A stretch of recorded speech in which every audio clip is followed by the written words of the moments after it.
சிக்கனப் பிடித்தேன் சிவபெருமானே என்ற திருமுறை வாட்குக்கேற்ப, திருவாசக வாட்குக்கேற்ப பேரூர் கஞ்சிமா நதிக்கரையில் இறந்தவர்களுக்கு நீர்த்தார் கடன் செய்கின்ற தர்ப்பண மண்டபம் சிறப்பான அமைப்பில் புதிதாக கட்டப்பட்டுள்ளது.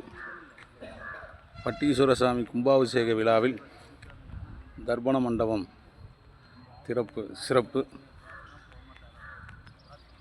சென்ற ஆண்டு கும்பாபிஷேகத்தில் ஒரு சிறப்பு, பச்சைநாயகி அம்மனுக்கு வைர கிரீடம் சாத்தப்பட்டுள்ளது. 15 ஆண்டுகளுக்கு பிறகு கும்பாபிஷேகத்தில் பேரூரில் முக்கியமானது காசிக்கு நிகரான காஞ்சிமா நதி கங்கை நதிக்கரையில் அமர்ந்திருக்கும் நீர்த்தார் கடன் வழிபாடு செய்கின்ற இடமாம் தர்ப்பண மண்டபம்.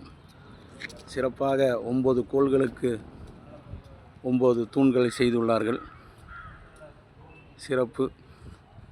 வருகிற காலத்தில் நம்ம எல்லாம் வளர்த்து ஆளாக்கிய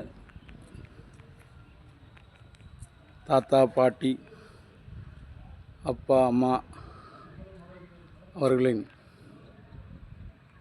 நீர்த்தார் கடன் செய்வதற்கு சிறப்பாக ஏற்பாடு செய்துள்ளார்கள்.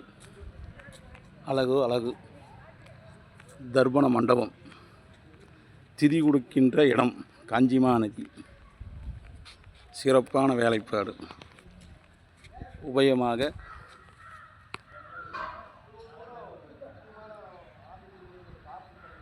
நல்லறம் அறக்கட்டளை சார்பாக